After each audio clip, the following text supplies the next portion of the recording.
இந்த மாதிரி ஈனத்தனமா மத வெறுப்பை தூண்டக்கூடிய ஒரு ஸ்பீச்சை வந்து பாஜகவை தாண்டி யாராலையும் பொருத்தமா பண்ண முடியாதுன்னு நான் நினைக்கிறேன்.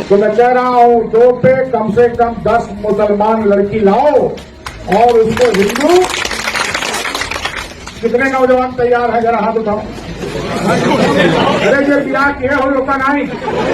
அதாவது இந்த சங்கி தற்குறி என்ன சொன்னுச்சுன்னு சொல்றதுக்கு முன்னாடி இந்த சங்கி தற்குறி யாருன்றதை தெளிவா சொல்லிடுறேன். பிஜேபியை சேர்ந்த முன்னாள் யூபி எம்எல்ஏ மற்றும் ஹிந்து யுவவாகினி அப்படின்ற அமைப்போட மாநில தலைவர். இந்த ஆளு பேரு ராகவேந்திர பிரதாப் சிங். இந்த ஆளு யூபியில தங்கார்பூர்ல ஒரு கூட்டத்துல பேசுறாரு. என்னன்னா, அதாவது நம்ம ஹிந்து ஆண்கள் தலைக்கு குறைஞ்சது 5 முஸ்லிம் பெண்களையாவது தூக்கிட்டு வரணும். அப்படி தூக்கிட்டு வரவங்களுக்கு உணவு, அரசாங்க வேலை, அதுக்கப்புறம் திருமண செலவு அம்புட்டையும் நாங்களே பாத்துக்கிறோம். குறைஞ்சது ஒரு 10 இஸ்லாமிய பெண்களையாவது தலைக்கு 2 இந்து ஆண்கள் தூக்கிட்டு வரணும். இவ்வளவு கொச்சையா பேசிவிட்டு கடைசியில வந்து எத்தனை பேர் செய்தியை கையை தூக்குங்க பாப்போம் அப்படிங்கிற பல பேர் கை தூக்குறாங்க. இந்த முத்திரத்தை முடக்குன்னு குடிச்ச நாய். இந்த மாதிரியான கேவலமான இந்தியாக்குள்ள ஒரு பெரிய மதக்கலவரத்தை ஏற்படுத்துற மாதிரியான ஒரு ஸ்டேட்மெண்ட்டை இந்த ஆள் விட்டுருக்கீங்க. அதாவது இது இஸ்லாமியர்கள் மேல உள்ள வெறுப்பு பேச்சுன்றதை தாண்டி இது ஒரு மதக்கலவரத்தை தூண்டுற மாதிரியான ஒரு பேச்சு. கிட்டத்தட்ட 10 நாளைக்கு மேல ஆயிருச்சு. அக்டோபர் 16ஆம் தேதி பேசின பேச்சு. இந்த ஆள் மேல நிறைய தரப்பினர் கம்ப்ளைண்டும் கொடுத்துட்டாங்க. இந்த மாதிரி மத வெறுப்பை தூண்டக்கூடிய, இந்த மாதிரி கலவரத்தை தூண்டக்கூடிய ஸ்பீச் விட்டுட்டு இருக்காப்ல. கைது பண்ணுங்கன்னு சொல்லி நிறைய கம்ப்ளைண்ட் வந்துருச்சு. இருந்தாலும் கிட்டத்தட்ட 10 நாளைக்கு மேல ஆயும் இப்ப வரை இந்த ஆள் மேல எந்த ஒரு நடவடிக்கையும் எடுக்கல யூபி அரசாங்கம். இதனாலவே அவங்கள நம்ம மதவெறி பிடிச்ச சங்கி கூட்டம் நம்ம சொல்றோம். Yes,